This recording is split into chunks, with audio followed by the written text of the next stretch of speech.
So I got a 3.5 horse Briggs & Stratton horizontal shaft here. Up here I call these things unicorns.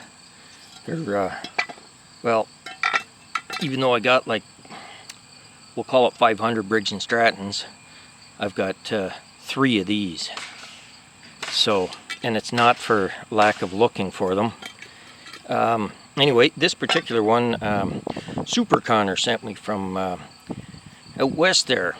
And he had it, said he was thinning his herd a bit there, so he had this one. Now, it was in a shed somewhere, and I guess it got full of water and froze up and split the bottom there. So I'm going to try to repair that. I've varsoled the block and also brake cleaned it, so she's pretty clean. So I'm going to try to pound it back into shape. Hopefully it won't break right off, but if it does, whatever. Because this part here, really all it has to do is hold oil. Now I know it does have, you know, a structural purpose. The bottom of it there does take some of the load, but I think it'll be okay. Superkonr actually wanted me to try to use it for sleeve valve, convert my lawnmower into a horizontal shaft for a go-kart. I'd talked with them about that. I may still do that, hard to say. Just don't have as much energy as I used to. I guess I'm getting older, that, or I blame it's either COVID or the vaccine, one of the two. But anyway, that's one of the reasons I haven't been making so many small engine videos. Just don't seem to have the energy I used to.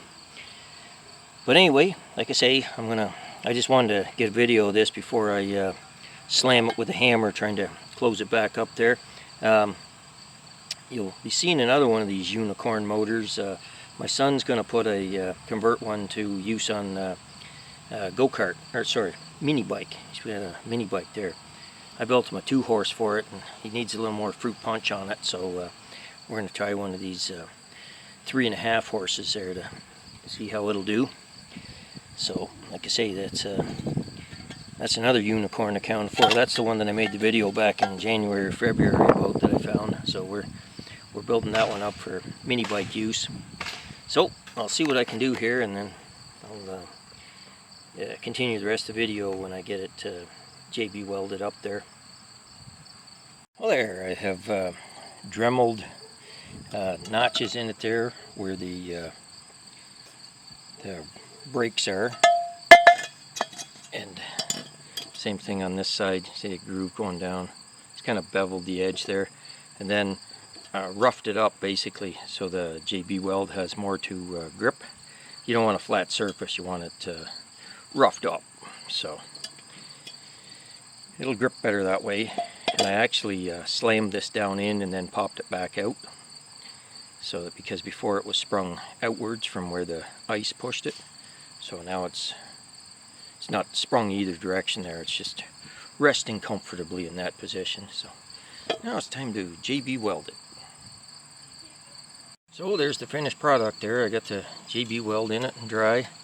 Now I may have to do a little sand job there in the center as the crankshaft dipper comes down close, but got her all JB'd up on the inside and outside. I'll also have to do a little shave job there on the gasket mating surface, but there, so the 3.5 unicorn block is could be back in operation. Now I got what I'm going to call a unicorn crankshaft here too. This is a 3 horsepower horizontal shaft with the ball bearing on the end. Now it's, as you can see, it's pitted. She's in bad shape, but the more common one for water pumps is a 3 horsepower with the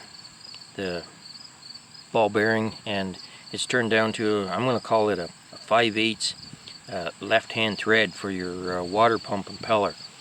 So yeah, just remember that that's a left-hand thread, so you have to turn it the opposite way to what you think you do to get it off. I actually broke the end off one time.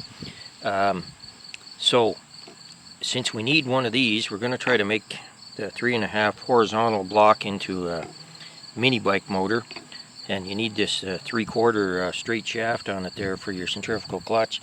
So we're going to take standard 3-horse crankshaft, plain bearing.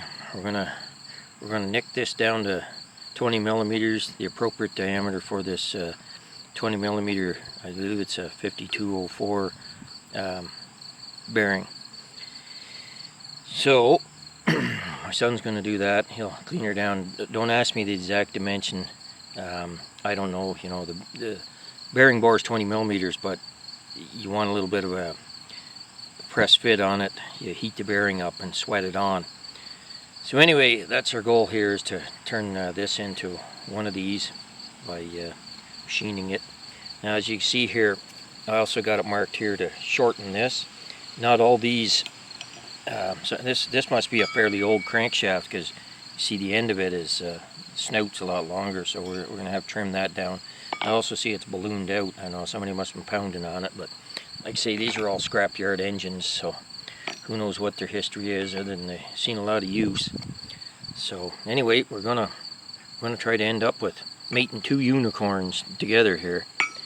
So we'll have a 3.5 horizontal.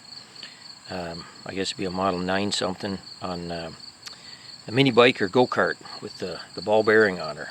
So that's what I'm up to these days, all kinds of mixing and matching stuff like normal. This was actually my son's idea, by the way.